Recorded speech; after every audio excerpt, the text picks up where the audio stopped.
함께 만드는 언론 미디어 합동조합. 여기는 국민TV.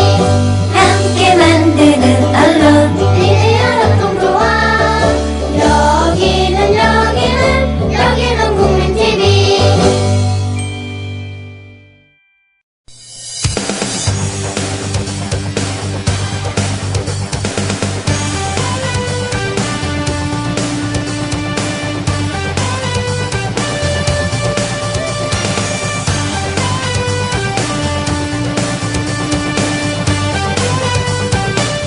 최동호의 스포츠당.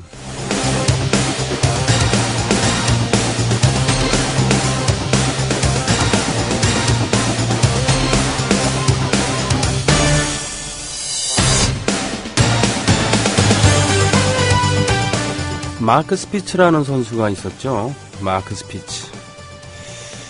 1950년에 태어났고요. 그 아버지의 그런 혹독한 트레이닝으로 수영 선수가 된 사람이었다고 합니다.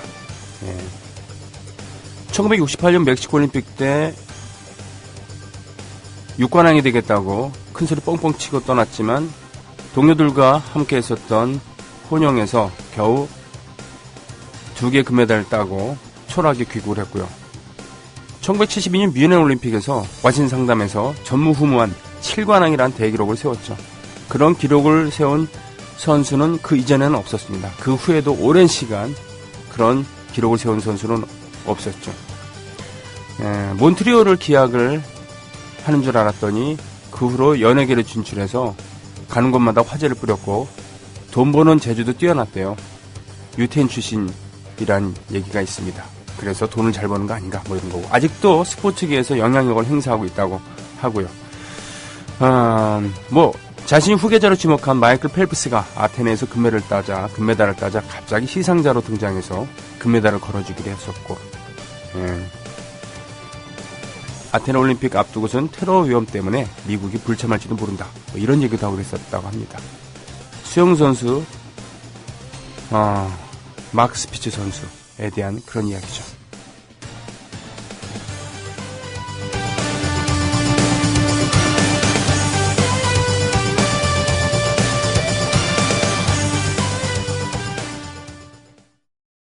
대한민국 투어. 우리 국민TV 남덕수 조합원님께서 운영하시는 이 대한민국 투어. 이분이 그 20년 경력의 베테랑입니다. 이분의 어떤 경험을 여러분께서는 그냥 버스에 앉아가지고 다 빼먹는 거예요. 20년 동안 쌓아둔 그 빅데이터. 그렇죠. 버스가 이제 28인승 최고급 리무진 버스도 있고 45인승 좀 더 많은 분들이 타실 수 있는 이런 버스도 있으니까 고급진 여행도 바로 남덕수 조합원님과 함께라면 가능하다. 문의 전화는요 1599-2686번입니다. 1599-2686. 버스 여행하면 2686이 딱 생각이 나네요 벌써. 1599-2686번 아니면 네이버나 다음 같은 그 검색창에서 대한민국 투어 이렇게 검색하셔도 되고요. 그리고 웹사이트 대한민국 투어 한글로 쓰시면 됩니다. 대한민국 투어.kr 이렇게 검색하셔도 언제든 들어가실 수 있으니까 우리나라 국내 여행들 또 많이 애용하시기 바라겠습니다. 대한민국 투어였습니다. 애국 시민 여러분, 해외 동포 여러분, 그리고 동네 주민 여러분 안녕하십니까? 저는 여러분의 조합원 소리지기 노래꾼 손병휘입니다. 자, 수요일 날 최동호의 스포츠당 순서 진행하겠습니다. 자, 원래 1부, 2부로 나눠서 할 때는 별도의 오프닝 없이 바로 이야기하고 그랬었는데 오프닝을 하고선 바로 자연스럽게 최동호 선생님과 얘기를 했는데요. 이 선전 때문에 혼자서 주저주저 좀 거려봤습니다. 이게 좋은 건지 부자연스러운 건지는 좀 봐야 되겠어요. 당수님 모셨습니다. 안녕하십니까? 예, 안녕하세요. 네. 지금 이제 3월 2일이 됐어요. 그렇죠? 예. 예. 학생들은 왜 그렇잖아요. 2월 말까지, 지나고 3월 1일은 3일 전이니까 넘어가고 3월 2일부터 새 학기가 시작이 되니까 그 신체 리듬도 그거에 맞춰갖고는 재구성하고 말이죠. 자기 생활계획도 그렇게 세우는데 스포츠계는 어떻습니까? 스포츠계도 스포츠계 선수들뿐만이 아니라 스포츠와 관련된 사람들은 기본적으로 1년을 주기로 똑같은 패턴이 반복이 되죠. 1년을 주기로 예. 똑같은 패턴이. 그럼 그 1년의 마지막이 12월 31일입니까? 아니면 학생들처럼? 동계 종목 같은 경우에는 대개 지금 정도가 한 시즌이 마감이 됩니다. 동계 종목은요. 네네. 그리고 하계 종목 같은 경우에는 종목에 따라서 한 10월, 11월이 마감이 다 되죠. 네. 크게 보면은 이제 4년을 주기로 똑같은 패턴이 반복이 되고요. 오, 그렇군요. 올림픽 때문에. 아하. 몇 번 해보면 다 단순합니다. 안 봐도 비디오로 지금 뭐 하고 있을지 다 알게 됩니다. 그렇게 있겠군요. 예. 축구 같은 경우는 월드컵, 올림픽보다는 월드컵. 예. 하긴 올림픽 대표팀도 있고 우리나라는 예. 월드컵 대표팀도 있고 그렇습니다만 국가 위주의 그런 체육진흥 이런 것에 익숙한 우리나라 같은 경우는 더욱 그런 주기, 큰 데를 앞두고 큰 데 주기에 맞물려서 가는 그런 게 많겠죠. 예. 그에 비해서 이제 클럽제가 정착이 된 그런 종목 같은 경우는 매 시즌, 시즌을 준비하고 시즌을 치르고 이런 것이 가장 중요하겠네요. 그렇죠? 중요하죠. 우리도 이제 클럽제가, 네. 아마 내후년서부터는 클럽제로 방향이 바뀔 겁니다. 그러니까 예를 들면 이제는 야구를 하려고 한다, 축구를 하려고 한다. 네. 뭐 어느 중학교, 어느 고등학교, 일단 전통 있는 야구부, 축구부도 아마 점점 사라지게 될 겁니다. 대신에 어느 학교별로 또 네. 지역별로의 클럽이 있어서 그 클럽에서 운동을 하게 되는 거죠. 근데 클럽과 학교 운동부의 차이점은 뭐냐면은 네. 수업. 네. 클럽은 수업 다 끝나고 난 뒤에 가가지고 운동한다는 거죠. 아하. 요게 지금 마스터 플랜이 거의 다 나왔거든요. 네. 나와가지고, 빠르면 내년 이후서부터 이제 이게 그 시도가 될 겁니다. 야, 그것이 바로 지난주까지 두 번을 거쳐서 얘기를 나눴었던 그런 체육단체 통합. 예, 이것과도 그렇습니다. 관련이 있는 것이죠. 예. 그리고 예를 들면 뭐 영국 같은 경우에 보면 7부 리그, 8부 리그까지 있잖아요. 축구가. 네. 우리도 이제 그런 식으로 바뀔 거예요. 네. 그래서 지금의 이제 K리그 클래식 1부 리그가 1부 리그고 2부 리그, 3부 리그 있고 네. 가장 하위 단위에서 이 클럽팀 동네에서 취미로 하는 사람들도 8부리면 8부 리그까지 가가지고 거기서 그 리그제 대회를 열어야지 네. 운동하는 재미가 좀 있죠. 그렇군요. 그러니까 이제 조기축구 연맹도 있고 그렇습니다만 예. 이것들도 이제 그 클럽제로 정착이 될 확률이 높겠네요. 예. 생활체육 동호인들은 참 신나겠네요. 그런 거 보면. 신나죠. 그래서 8부 리그에서 공 차다가 7부 리그로 올라가는 그런 기쁨도 있고 목표도 있고요. 예. 그렇게 된다면 진정한 아마추어리즘이 꼽히는 그런 게 될 수도 있겠군요. 예. 그리고 재능 있는 사실은 그 일본과 이제 국가대표 간의 야구 경기를 하다 보면 사회인 야구 출신이라고 하는 그런 선수들이 나오잖아요. 간혹. 예. 가끔가다 있죠. 예, 우수한 성적을 거두는 그래서 프로로 전향하는 그런 선수도 있고 그렇습니다만 그들이 결국은 그런 우리식으로 따지면 조기야구, 조기축구 이런 걸로 잔뼈가 굵은 그런 케이스일 수도 있고요. 또 예전처럼 그러니까 학원 스포츠에서 잔뼈가 굵었는데 운동만 한 게 아니기 때문에 예. 회사나 이런 데 취직을 해서 정상적으로 업무에 몰입을 하다가 그 후에 그 공휴일이나 아니면 업무 후에 운동을 하다가 예. 이렇게 잘 되는 케이스도 있는 거 아니겠습니까? 그렇죠. 근데 우리는 이 스포츠의 기본 골격도 네. 이건 이제 원래 말씀을 드리려고 했던 내용은 아니었는데 네. 얘기가 나온 김에 우리 어떤 국가의 체계, 네. 기업의 체계도 혼합이 돼 있죠. 뭐냐면 네. 처음 출발은 어쩔 수 없이 이제 일제가 우리를 강점하게 되면서부터 그들이 통치하기 편하기 위해서 그들 식대로 모든 우리 사회의 기본 구조를 짜놨잖아요. 그렇죠. 그렇죠? 네. 근데 해방 이후에 그 일본의 지배가 미국의 지배로 바뀌었죠. 네. 그러면서 급격하게 미국식 이게 네. 이제 도입이 된 겁니다. 그래서 예를 들면은 뭐 대표적으로 이게 군대만 보더라도 계급 체계라든지 네. 운용 이런 것들은 미국식인데 소프트한 내무생활이라든가 군대 문화, 문화. 내무생활 이런 것들은 다 일본식이지 않습니까? 그렇죠. 이런 것들도 스포츠의 기본 골격도 일본도 뭐 클럽이 많이 발달돼 있지만 기본적으로는 학원 스포츠, 네. 학교 스포츠가 굉장히 발달된 나라이거든요. 그렇죠. 네. 유럽은 클럽 위주입니다. 근데 우리는 이제 일본식으로 학교별로 운동부를 키워줘서 엘리트 선수들을 키워내는 그렇죠. 이걸 계속 발전해 왔다가 이제 2000년대에 넘어서면서부터 발전의 한계를 보고서 클럽 시스템을 도입하려고 하는 거죠. 그러니까 네. 당분간은 학교 체육과 이 클럽 시스템이 아마 혼재해서 갈 겁니다. 예, 보수적인 스포츠계에 새바람이 불고 있다는 그런 소식으로 귀결을 할 수 있겠군요. 네. 자, 오늘 준비해 주신 것들이 많은데, 예. 박태환 선수가 징계 만료됐다고요? 예, 그렇습니다. 네. 박태환 선수는 아마 오늘을 예. 굉장히 기다려왔겠죠. 예. 그리고 박태환 선수 징계 만료 소식 듣고서 또 한 가지, 세월이 참 빠르네. 아하. 이것도 하나 느꼈는데, 네. 2014년 9월에 박태환 선수가 국제수영연맹으로부터 도핑 테스트 양성 반응이 나왔고요. 네. 해가 넘어가서 2015년 3월에, 직접, 갔다 왔죠. 이 피나, 국제수영연맹 피나 청문회에 네. 갔다 와서, 성공했습니다. 이 징계를 좀 완화시키는데 경감을 네. 받았죠. 그래서 18개월 자격정지 징계를 받았는데 이 18개월 자격정지 만료가 바로 오늘입니다. 그래서 내일서부터는 박태환 선수 자격을 회복을 한 겁니다. 네. 그래서 인천시청 소속이죠. 인천시청 소속. 예. 예.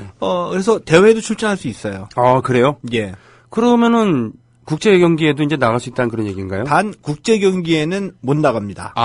국제수영연맹에서 아닙니다. 그럼요? 국제수영연맹의 징계는 다 이제 완료가 됐어요. 네. 완료가 돼서 전혀 해당 사항이 없는데 대한체육회 규정에 이 도핑으로 징계를 받은 선수는 징계 만료 후 3년 동안 국가대표로 선발하지 않는다라고 되어 있거든요. 와, 세네요. 네. 그러니까 뭐 국가대표로 선발되지 않는 한 네. 국내 대회 등에는 또 뭐 개인 자격으로 그냥 이 국제 대회는 참석할 수는 있는 거죠. 네. 자, 그런데 네. 이제 이게 올림픽이 있기 때문에 이게 이제 문제가 되는 거죠.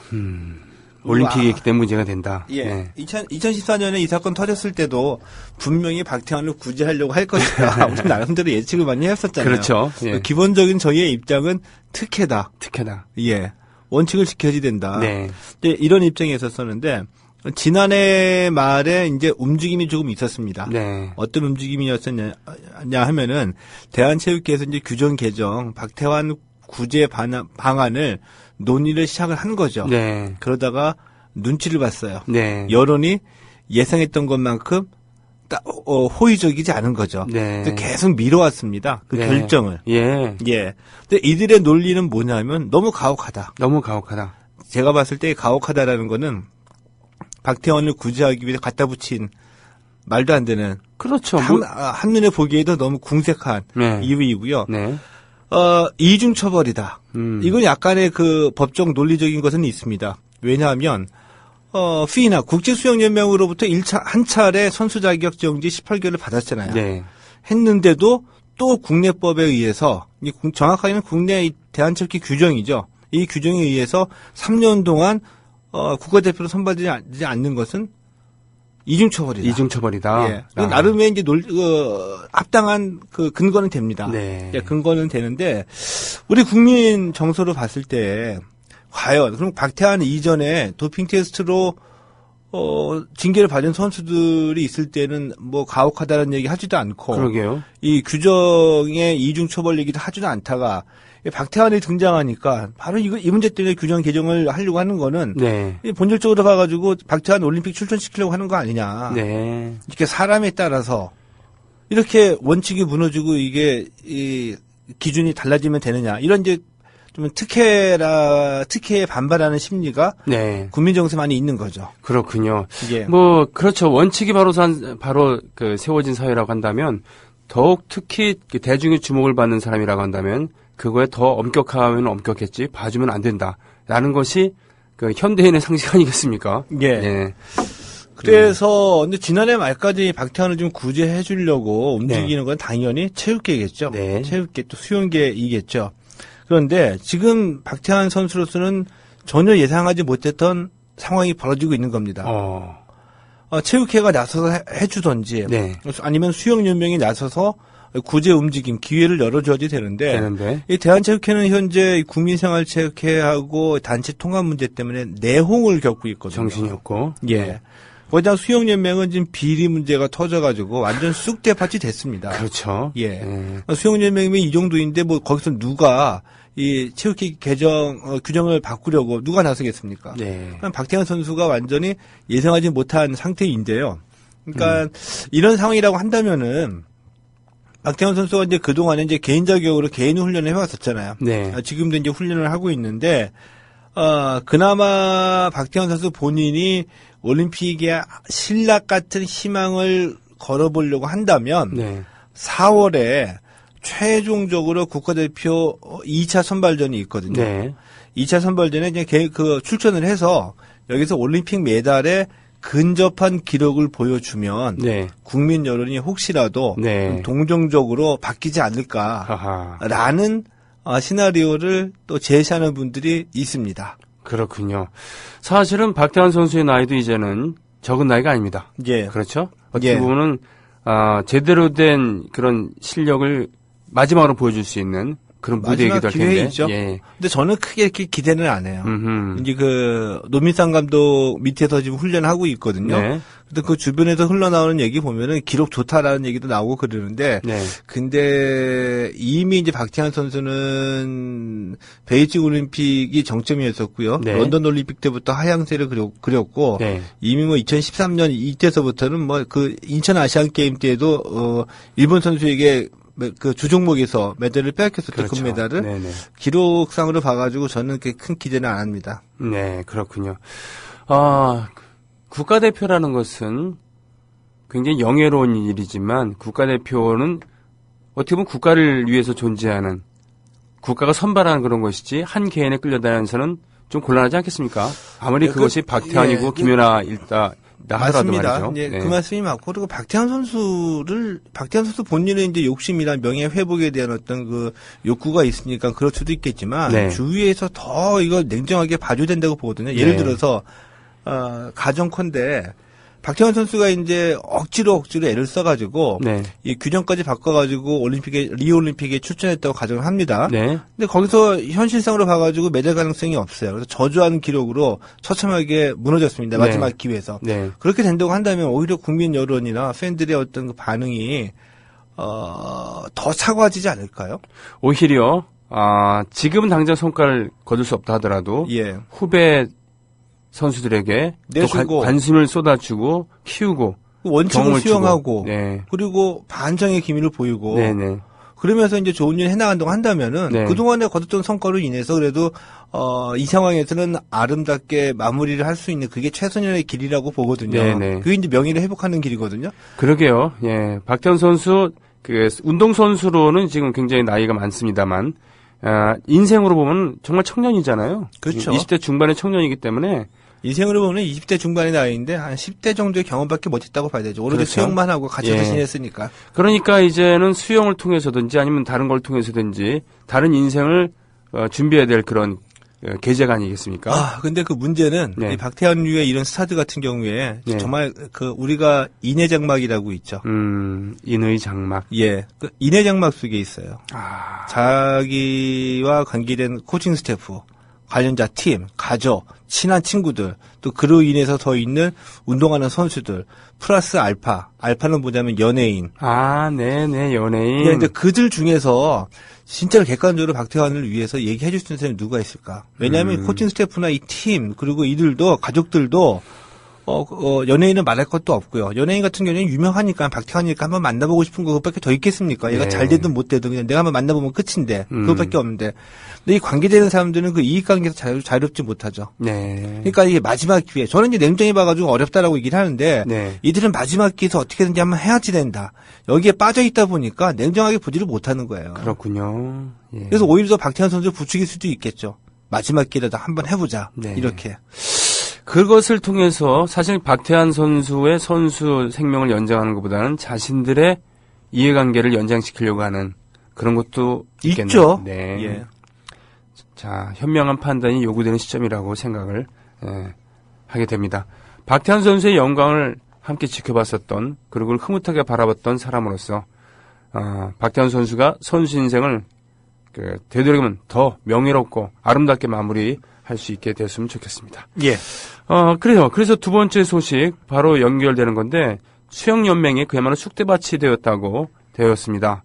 얘기를 해주시죠. 이게 학부들한테 돈 걷어갖고는 박태환한테 보상금 주고 박태환은 그거를 안 받고 다시 수영연맹에 내놨다. 뭐 이런 얘기도 있고. 예. 예, 뭐 그렇습니다만. 이게 아주 학부모들한테 삥을 뜯었다는 얘기죠, 그러니까. 쓰레기들이에요. 아. 속 시원하게 얘기하면 쓰레기고 양아치고.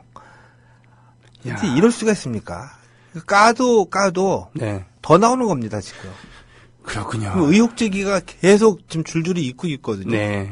그러니까 예를 들어가지고 앞에 얘기했잖아요. 박태환 선수 얘기대로. 근데 박태환 선수도 세계 정상의 자리에 올라간 직후서부터 수영연맹하고 척을 졌죠. 예. 근데 우리가 되돌아보면은 이런 경우가 많이 있습니다. 김연아 선수도 척을 지게 되고요. 그러니까 단체 경기가 아니라 네. 비인기 종목에서 각고의 노력으로 네. 세계 정상의 자리에 올라서 이제 좀 피게 됐을 경우에 그때서부터 오히려 우리나라 같은 경우에는 연맹이나 단체와 척을 지는 경우가 많아요. 네. 왜냐하면 네. 대부분 연맹이나 단체가 이들을 가두려고 하는 거죠. 아, 네. 근데 그게 이미 우리나라의 아주 시골 구멍가게 수준에서 가두려고 하는 거고, 네. 이들은 이미 세계로 나가가지고 세계 수준이 이렇고 나를 그렇죠. 관리해주는 세계 수준의 이 관리 체제가 어떻다는 걸 다 보고 온 사람들이거든요. 그렇죠. 네. 따라가겠습니까? 네. 안 따라가죠. 안 네. 따라오면 안 따라온다고 이제 열받아가지고 어쩌고저쩌고 해가지고 막 징계도 내리고 그런 위기가 김연아 선수도 있었고 박태환 선수도 몇 번 있었습니다. 그러니까 리그를 프로 스포츠 같은 경우 리그를 나눈 이유 중에 하나는 비슷한 실력을 갖고 있는 팀들끼리 비슷한 관리 체계에서 비슷한 그런 경기 그런 체계를 가지고 거기서 당당하게 겨뤄봐라. 예. 그리고 그걸 지켜보는 팬들도 그걸 기대하는 거고 또 그걸 기대할 수 있기 때문에 돈도 쏟고 그런 거 아니겠습니까? 그렇죠. 예, 그렇다고 한다면은 그야말로 지금 말씀을 하셨다시피 구멍가게 수준의 그런 체계를 갖고 있는 그 체계에서 세계적인 선수들을 관리할 수는 없는 거니까. 관리할 수 없죠. 네.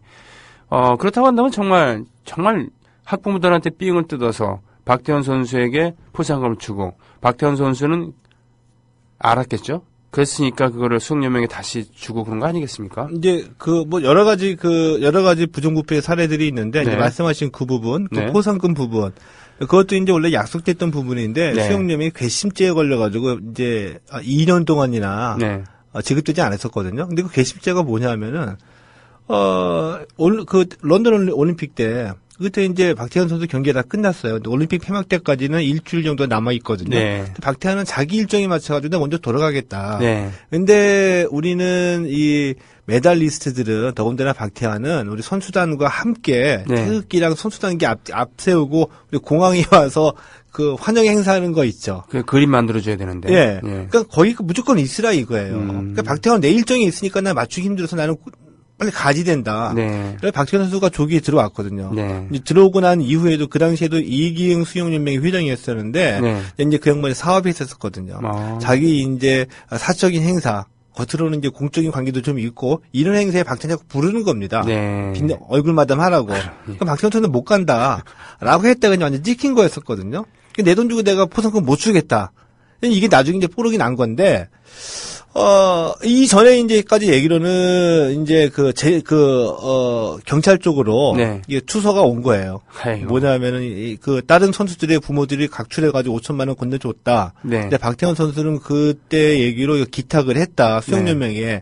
근데 수영연맹은 그 돈을 받아가지고 어디다 썼는지도 모르겠다. 이렇게 됐는데 이 부분에 대해서는 수영연맹이 뒤늦게 해명을 했습니다. 기탁받은 적이 없다. 그리고 연맹 돈으로 지급을 했다. 예. 때문에 이거는 이제 진실이 좀 밝혀져야 되는 부분입니다. 네. 이 부분만큼은 그렇고 아까 제가 말씀드렸던 대로 이 구멍가게 수준에서 도저히 이들 선수들 관리가 안 된다. 네네. 이 구멍가게 수준이 어떤 거냐? 이제 그거를 하나씩 이제 보자는 얘기죠. 네. 지금 구한말 네. 그 삼정이 무너졌던 네네. 그 구한말도 아니고요. 네. 첫 번째 메간 매직이 횡행했습니다. 오. 메간 매직이라고 하는 거는 네. 연맹의 이사 자리를 돈 받고 다 파는 거죠. 하하. 그래서 연맹의 이사 자리를 돈 받고 다 팔았습니다. 그 중심이 정모이사라는 분이죠. 네. 정모이사는 지금 그 이기흥 회장의 네. 최측근입니다. 예. 역시. 예. 돈 받고 팔았고 돈을 주고 이사로 된 분이 계속 자기가 돈을 썼으니 투자를 했으니 뽑아야죠. 회수를 해야 되잖아요. 아이고. 예. 그러니까 이제 시설 관리, 국가대표 선발 이런 거 하면서 돈 계속 챙긴 겁니다. 이권에 개입했다는 얘기군요. 예. 근데 이들은 자신의 약점이 있으니 그 정모이사라는 사람한테 메가매직 이후에도 AS를 계속 했어야 됐어요. 정기적으로 네. 상담을 계속 했다는 얘기죠. 이게 어느 정도냐 하면은 참 웃깁니다. 노민상 감독 있죠. 네네. 현재 우리 알려진 바로는 그러니까 대한민국 최고의 수영 지도자죠. 네. 박태환을 길러냈으니까. 네네. 노민상 감독도 자기 월급 통장을 심지어 이 정모이사가 갖고 있었대요.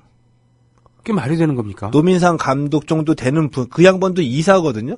노민상 감독도? 예, 그 수영연맹 이사인데 노민상 감독도 분명히 얘기하기를 자기 그 통장도 내가 갖고 있지 못했다. 네. 그러니까 본인이 자기 월급 수영연맹 이사의 월급이 한 400만 원 정도 되거든요. 네. 400만 원 들어오는 것도 한 구경도 못해. 숫자 찍히는 것도 보지도 못하는 거예요.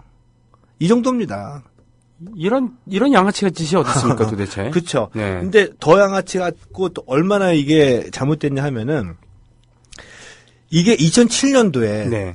2007년도에 이런 행태를 보지 못해서 전 국가대표 감독이 투서를 했어요. 아. 그래서 검찰 조사 들어갔습니다. 네.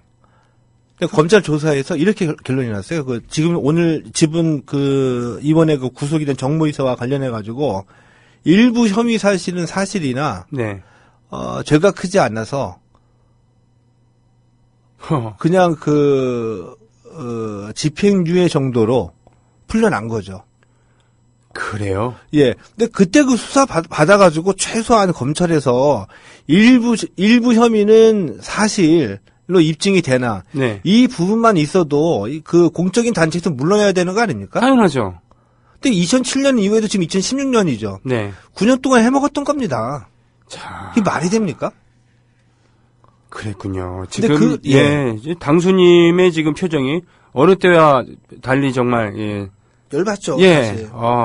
저렇게 지금 예. 마치 필리버스터에 나선 야당 국회의원과 나타난 비장함이 지금 보이고 있는데요. 근데 그 정보이사가 제 생각으로 네. 제 생각이 아니라 안 봐도 비전입니다.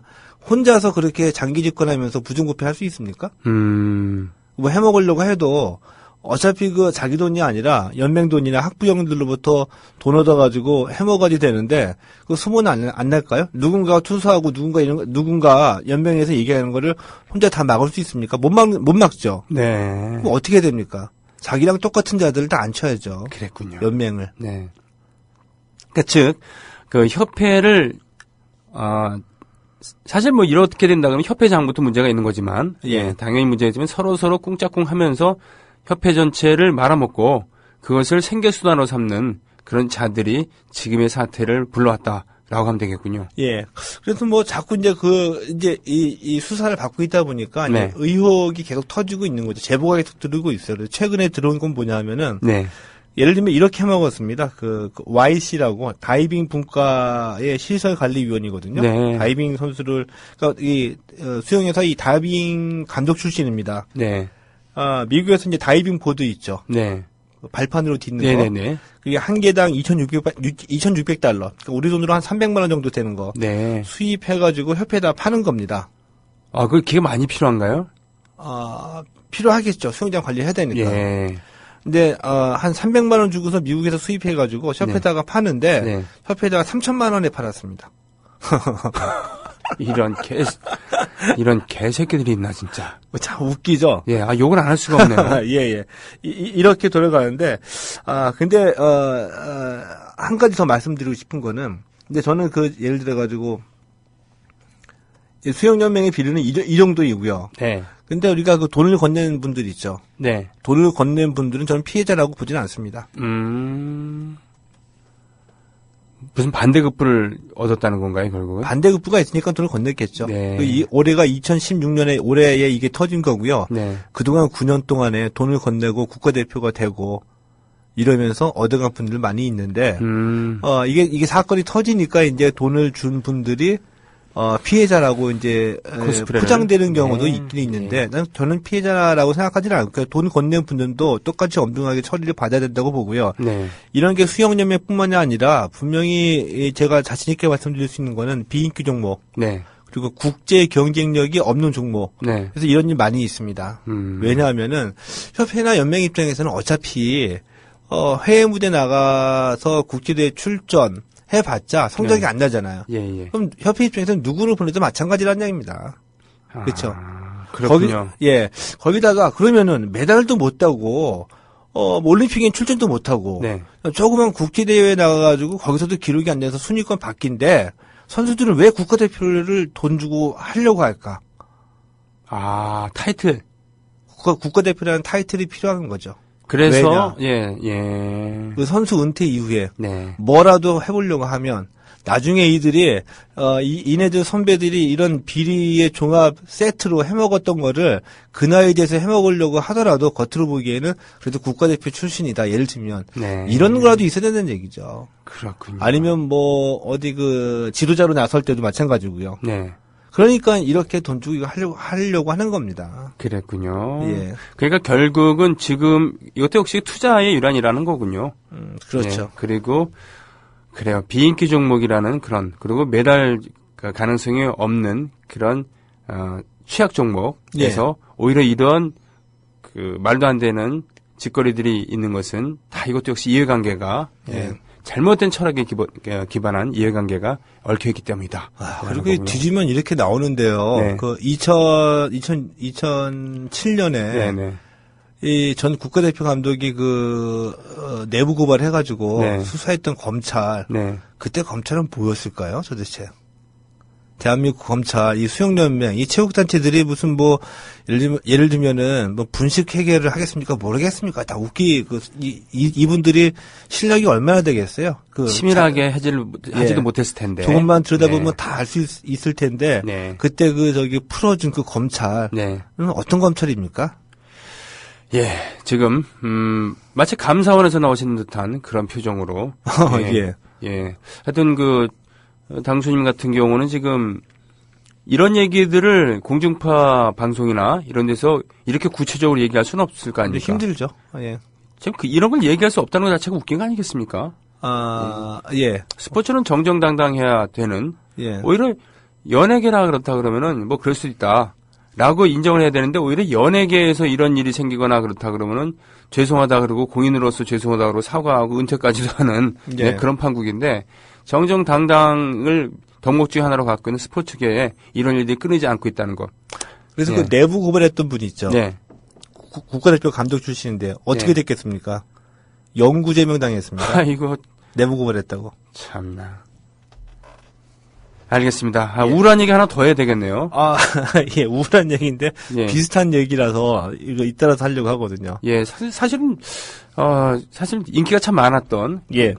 내용도 내용이지만 사실 내용보다는 그 구수한 입담 이걸 기대하고서는 많은 사람들이 좋아했었던 하일성 씨. 이분이 사기 사건에 연루돼 갖고 지금 고소당하고 이랬다는 것이 전 의외입니다. 돈 많이 버셨을 것 같은데. 이분은 원래 돈이 좀 있던 분이에요. 아버지로부터 받았던 유산이 많았다고 저는 얘기를 들었습니다. 그랬군요. 야구에서는 할 당시에도 사업을 했었죠. 네. 어떤 사업이 있었냐면은 그때 돈 많이 벌었어요. 뭐냐면은 우리 한때 그게 뭔가요? 전화 걸면은 야구 정보, 야구 그 경기 네네. 이거 알려주는 그 서비스가 있었거든요. 네네. 한창 그때 유행했었는데, 예를 들면 070 눌러가지고 기상이나 아니면은 야구 정보, 스포츠 정보 쭉 얘기해주는 거. 네. 이 사업을 해가지고 돈을 좀 많이 벌었었거든요. 네, 그랬었군요. 그래서 한 10년 전에 벤치 타고 다녔습니다. 오. 가끔가다 봤을 때 보면 벤치 타고 가고 그때는 이분이 저를 보면 먼저 와서 인사했었어요. 그래요? 예. 이게 뜻하는 바가 뭐냐. 예. 관리한다는 얘기죠. 기자나 PD들. 네. 예. 근데 지금은, 예전에는, 제가 나와가지고 있을 때는 쳐다보지도 않았었습니다. 그랬는데, 지난주 토요일에, 갑자기 이 양반이 사기 혐의로 입건됐다는 기사가 뜬 겁니다. 예. 혐의 내용은 뭐냐면은, 아들을 롯데 자이언츠나 NC 다이노스에 입단시켜주겠다. 라는 조건을 달고, 5천만 원을 받은 겁니다. 5천만 원. 예. 근데 잘 됐으면 문제가 없을 텐데 프로 입단에 실패했어요. 못 갔어요. 그러니까 이 돈을 준 이 아버지가 고소를 한 거죠. 네. 이런 혐의 내용으로 입건이 됐다라는 기사가 떴고요. 그 다음 날 하이성 씨가 그 돈 줬다는 분 만나본 적도 없다. 네. 돈 거래한 적 없다. 네. 이 잘못된 언론 보도에 대해서는 전부 명예훼손으로 고소하겠다. 이렇게 이제 반박을 했거든요. 그랬군요. 예. 그래서 이 건에 대해서는 이제 경찰 수사를 지켜봐야 되겠죠. 네. 그리고 하이성 씨의 그 해명대로라고 한다면은 그 NC에 전화한 거는 맞다. 네. 전화한 거 맞는데 그 테스트가 언제 열리고 이런 기본적인 정보를 알아보려고 전화한 거지. 네.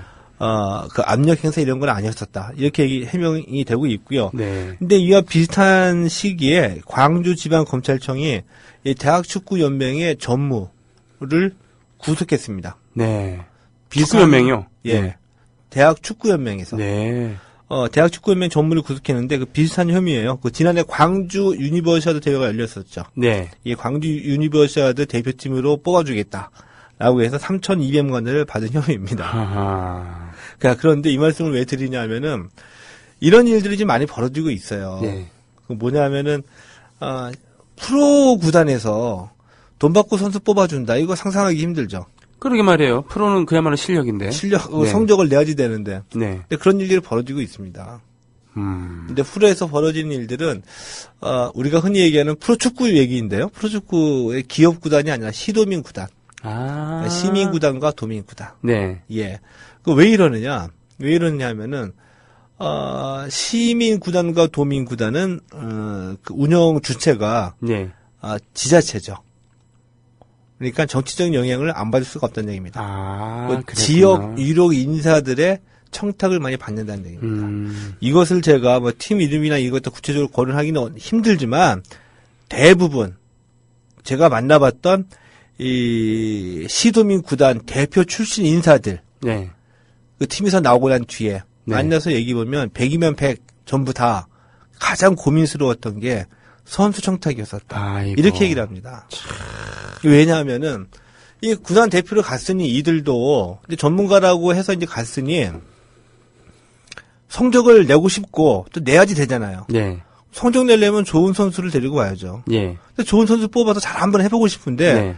이 청탁이 자꾸 들어오는 겁니다. 근데 이 선수 뽑아주면은 성적은 안 날 거고 네. 안 뽑고 싶은데 안 뽑자니 이 지역 내 유력 인사들이 자신의 인사권에도 영향을 미칠 수가 있고 지방의회 움직여가지고 내년에 예산 삭감할 수도 있다는 얘기죠. 그 예산 자체가 예산안이 지방의회를 그렇죠. 통과해야지 이게 나오는 거거든요. 야, 이거 좀 귀로 들으면서도 예. 지금 믿을 수가 없어요. 그래서 어쩔 수 없이 네. 이 청탁을 대부분 다 받아줍니다.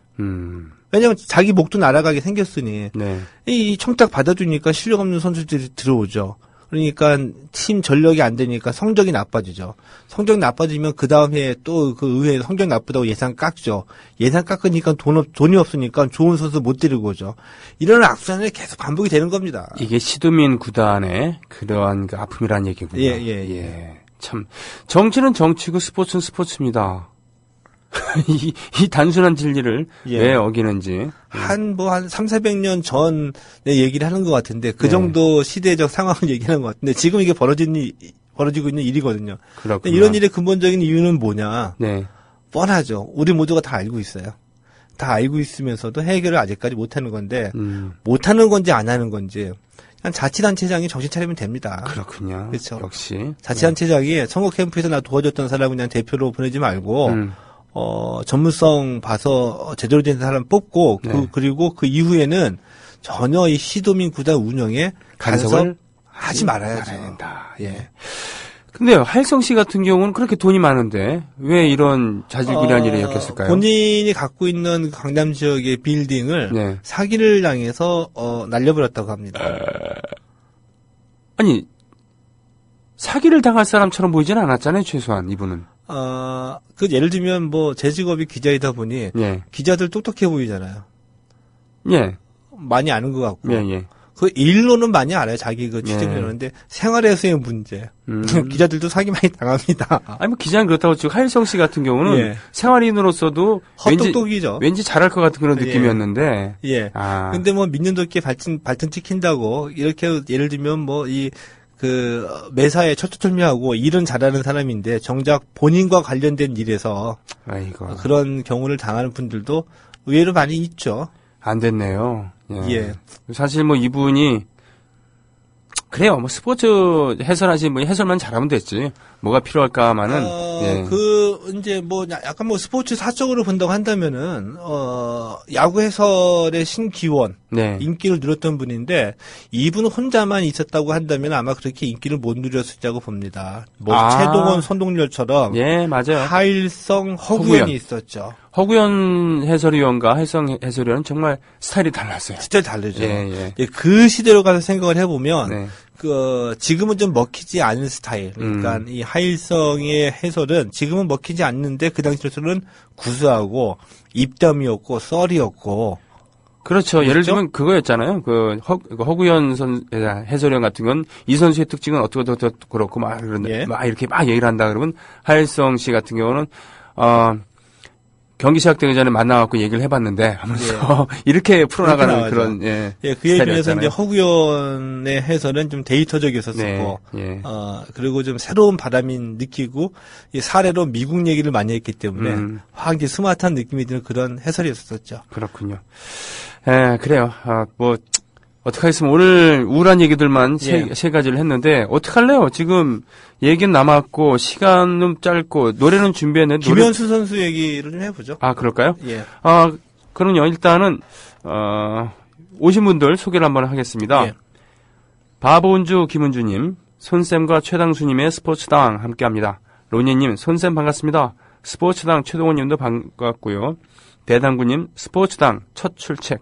엘비스 33님, 스포츠는 스포츠당 다라당당당 다기다기다기 당다라당.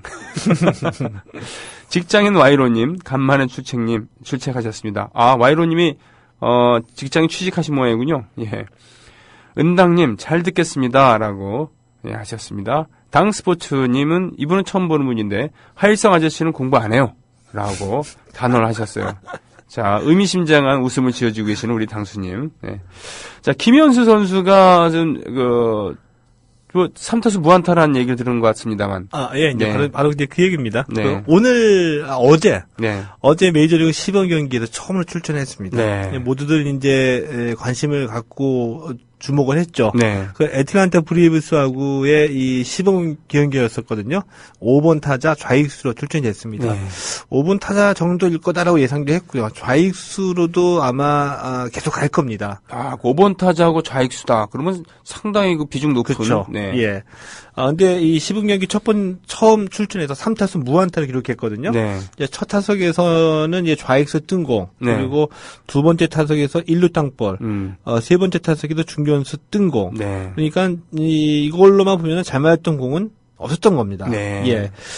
김현수 선수의 얘기로는 뭐 오늘 경기 끝나고 난 뒤에 뭐 나쁘다고 생각하는 정도 있었고 나쁘지 않다라고 생각하는 부분도 있었다. 네. 근데 안 좋은 거 많이 보여준 것 같다. 이렇게 네. 얘기했거든요. 이걸로만 보면은 오늘 경기 내용은 본인 스스로도 참 만족스럽지 못한 그런 타격이었다라고 볼 수가 있습니다. 예. 근데 이렇게 얘기를 했어요. 타석에서 생각이 참 많았다. 네. 차라리 한국에서처럼 그냥 편안하게 쳐야 될 것 같다. 여기서 어떤 뜻인지 우리가 다 짐작이 가죠. 네. 첫 번째로는 이제 보여줘야 된다는 부담감이 그렇군요. 엄청 많이 있는 겁니다. 예.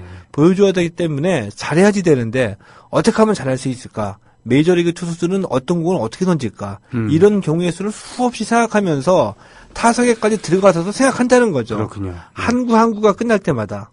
근데 한국 같은 경우에는 되게 어떻게 되냐면은 만약 이제 보던 투수들이니까 다 알기 때문에 그럴 수도 있겠지만 타석에 들어가기 전에 다 정리하고 들어갑니다. 아하. 타석에 들어서도 거기서 막 계산하는 게 아니라 네. 거기서는 뭐 투 스트라이크 유니까 이번에 이럴 거다 이 정도만이지 기본적으로 노리는 구종 이 투수의 특징은 뭐다 이거는 딱 정리 딱 끝나고 나서 깔끔하게 하고 들어가가지고 노리는 공을 치는 거거든요. 네. 근데 김현수 선수는 지금 모르니 네. 들어가서 그냥 머릿속이 복잡하다는 겁니다. 네. 이 얘기거든요. 근데 워낙 김현수 선수는 공 갖다 맞추는 능력이 뛰어나기 때문에 문제는 분명히 좀 적응할 거라고 보고요. 문제는 그 적응하는 기간을 얼마만큼이나 짧게 단축을 하느냐. 예. 근데 그게 이제 저는 관건이라고 보거든요. 예. 근데 약간 이제 저는 근데 보니까 잘 풀릴 것 같아요. 이 첫 출전에서 이런 경우는 어차피 그 통과 의례처럼 겪어야 될 부분이고요. 이 볼티모어의 그 빅 숄터 감독이 네. 꾸준히 출전시키겠다. 오늘도 출전했고 내일도 출전시키고 앞으로도 계속 출전시킬 것이다. 기회를 주겠다는 얘기군요. 예. 믿고 계속 한번 기회를 주겠다. 그리고 이런 적응 기간이 필요하다는 걸 알고 있는 거죠. 그렇군요. 자, 이 정도이기 때문에 저는 분명히 김현수 선수는 적응할 거라고 보고요. 네. 관건은 적응 기간을 얼마나 단축시키느냐 이것이다. 이렇게 봅니다. 그렇군요. 3번 방망이를 휘둘러서 공을 내보냈다는 얘기. 즉, 예. 삼진은 당하지 않았다는 얘기 아닙니까? 갖다는 맞추네요. 그거 보니까. 예, 갖다는 맞췄다는 얘기 아닙니까? 예. 자, 김현수 선수에 대한 그런 소식. 뭐, 그러다 보니까 지금 뭐, 음악 들을 시간도 없고요. 예. 뭐, 대강 뭐, 마무리 해야 되겠습니다. 예. 얘기. 뭐, 그래요. 2가지가 남았는데, 야구 얘기를 하나 더 할까요? 유현진 불펜 예. 피칭. 예. 소식. 류현진 선수 같은 경우에는 이제 아주 순조롭게 재활 과정을 겪어나가고 있거든요. 네. 지금까지 순조롭게 재활을 해왔습니다. 그리고 지금은 어떤 단계냐면은 이제 불펜 피칭 하는 겁니다. 네. 불펜 피칭을 하는데 최고 구속이 불펜에서 135km까지 나왔습니다. 네. 135까지요. 그런데 부상 전에 평균 구속이 144였고요. 네. 최고 구속이 부상 전에 152였었거든요. 네. 근데 135라는 이 구속을 두고서 모두들 다 긍정적으로 평가를 하고 있습니다. 네. 어깨 수술하고 난 뒤에 불펜 피칭 처음 하는 거 치고는 스피드가 꽤 나오는 거다. 이게 긍정적으로 보고 있거든요. 네. 저는 근데 이거 그렇게 생각하지는 않습니다. 지금까지 재활은 충분히 잘 해오고 있고 네. 성공적이었다고 봅니다. 네. 그래서 이 불펜 피칭 해가지고 이 135가 처음 최고 구속으로 찍었는데 135에서 140 초반대까지는 끌어올릴 수는 있습니다. 네. 근데 144 정도서부터 예전 구속 끌어올리는 데는 아마 힘들 거다라고 네. 저는 생각합니다. 왜냐하면 여태까지 다 그랬어요. 어깨 수술한 투수들. 그래요. 지난주에도 그런 말씀을 해주셨습니다만 그렇다면 유현진 선수가 자신의 어떻게 보면 그 뛰어난 두뇌, 뛰어난 적응력을 다시 한번 증명해야 될 시기이겠군요. 그렇죠? 예. 그래서 어깨 수술을 한번 하고 나면은 네. 아무리 재활에 성공을 하고 의학적으로 완치 판정이 난다고 하더라도 스피드 감소는 어쩔 수가 없거든요. 네. 새로운 걸 개발해야 됩니다. 네. 또 그 타자와의 타이밍 싸움이라든지 수익기라든지 아주 노련한 완급 조절을 익혀가지고 가지되거든요. 네. 근데 이거를 자꾸 그 LA 다저스에서는 류현진 선수가 선발로 돌아오면 좋지만 선발로 못 돌아올 수도 있기 때문에 이에 대한 대비책을 지금 강구를 한 겁니다. 네. 네. 마에다 겐테를 데리고 왔죠. 네. 그래서 솔직하게 이 데이브 로버츠 감독이 이렇게 또 얘기했어요. 개막전에 맞춰서 선발진에 합류하는 것은 불가능하다. 올 시즌에 와가지고 뭐 한 100이닝 정도만 던져도 대단한 성공이다. 네. 그래서 류현진 선수는 올 시즌 자신의 목표가 한 5월 정도에 팀 복귀를 해가지고 20경기에 나서서 150이닝 정도 던지는 것이 목표라고 이렇게 얘기를 했습니다. 아, 그렇군요.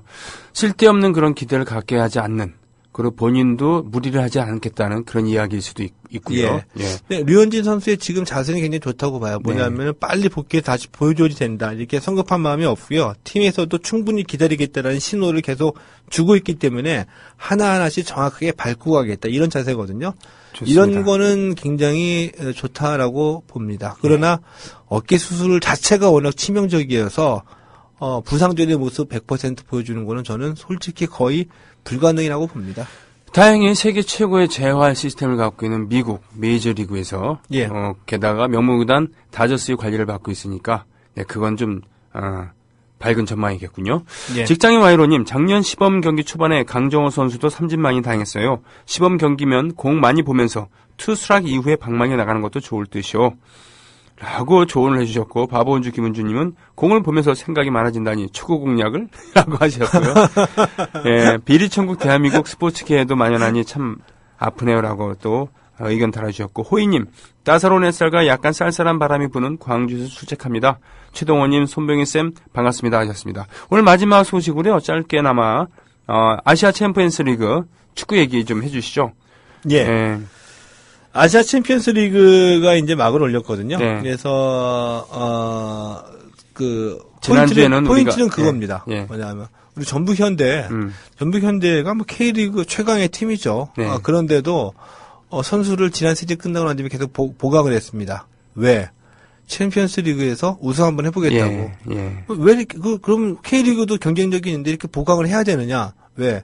중국 프로축구에서 돈을 엄청나게 쏟아부으면서 유럽 빅리그 출신들을 데리고 오니까 네.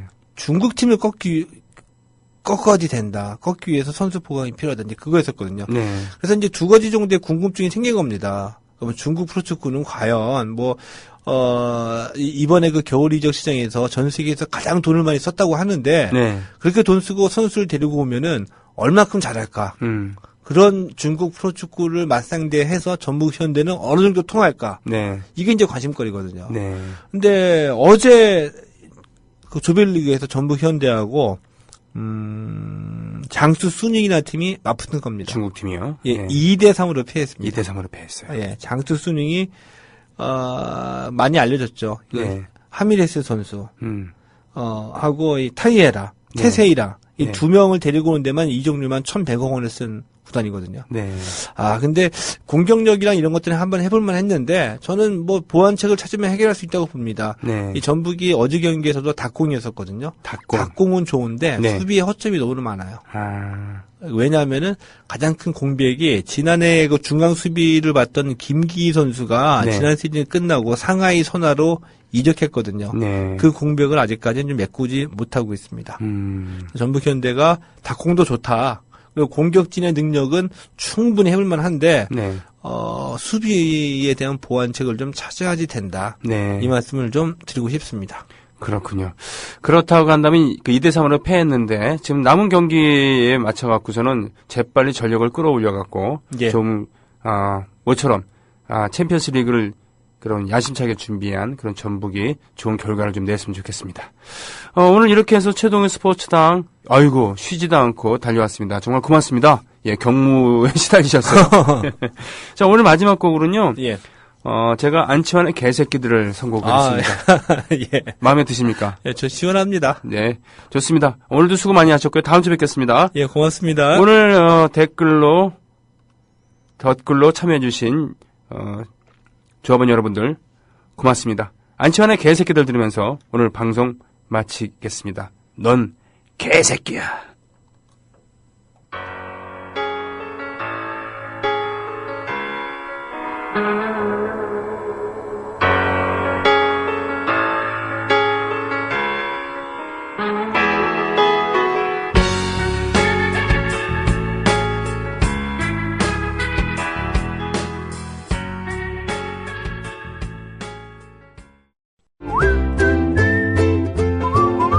국민라디오 팟캐스트 응원하는 가장 쉬운 방법 아시나요?